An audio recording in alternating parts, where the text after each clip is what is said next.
Hare Krishna.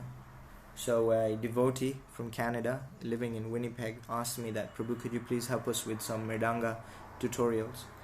Okay, I'm not an expert in Mrdanga, but I've learned Mrdanga to a certain degree and I would love to share that knowledge. So I'm going to make a series of videos on Mrdanga, and I'm just going to make an explanation in this video about how it works.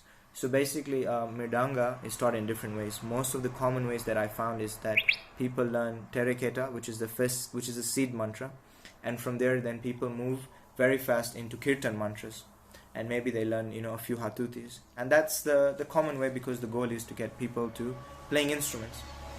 Actually, I learned it from a Gurukul system, and I also learned it from a traditional system. And basically what happens in that is that you have the first phase, which is called a Hat Sadhana, which basically means Hat means hand and Sadhana means practice. So there is usually a set of mantras that are put in that, and I will start with that, and you will learn step by step the Hat Sadhana, which basically means to open your wrist, because what happens is when you're learning a Mrdanga, basically everyone wants to learn how to play very fast, but that's not how the body has been designed. The body has something called muscle memory, and muscle memory means that the muscle remembers how to do something. So even if you're not consciously making it do, it will do whatever it has to do very fast or very slow, but it can follow that movement. So when you're practicing these Hat Sadhanas, basically you're supposed to practice it a little slower, and naturally the speed will come. You don't have to force the speed.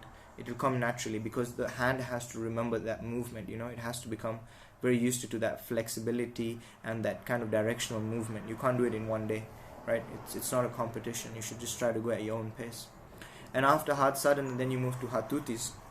Now, in Hatutis, I've noticed that a lot of devotees, they kind of use combination of Hatutis, and they say this is Hatuti 1, Hatuti 2. So I'm not sure where they come up with, but from the system that I learned, you learn Hatutis in small breaks normally, and after you get to a certain point like number 10 and that, then they start combining most of them. And the system is that after you reach at least 10 to 15 Hatutis, then you start learning Kirtan mantras, and you start, because basically the Hatutis include the Kirtan mantras in them.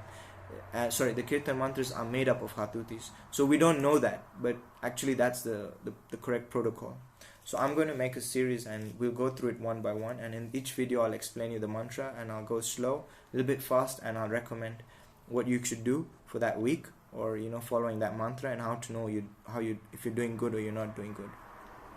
Another thing is that devotees are always in a rush. I want to learn within 6 months, I want to learn within 12 months.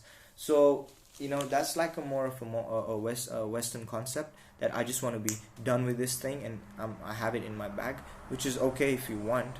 But in the Vedic system, when education was being imparted, there was no rush, because the goal wasn't to try to achieve something out of it. And that's what I would also recommend.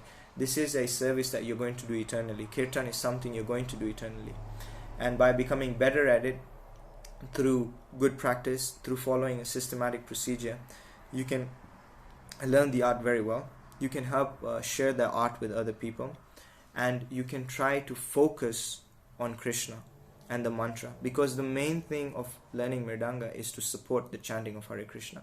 It should never become the key area of focus. If you're playing Mrdanga and you're looking around, is anyone looking at me, there's something wrong. You should be so focused on the holy name that you can play Mrdanga without even having to constantly decide what am I going to do next, or am I going to do something fancy. That's the goal. We don't want to change the direction from the holy name to us, which is normally the goal for most of people who are learning, and that's just naturally it's there. So it's not like something frowned upon, but it's not going to help us advance after a certain point. So it's very important to understand that the mood is always important when learning any instrument. So I will start a series, and if you have any comments, you have any requests, please put them in the comment section, and we'll try to answer them as soon as possible. Thank you very much. Haribol.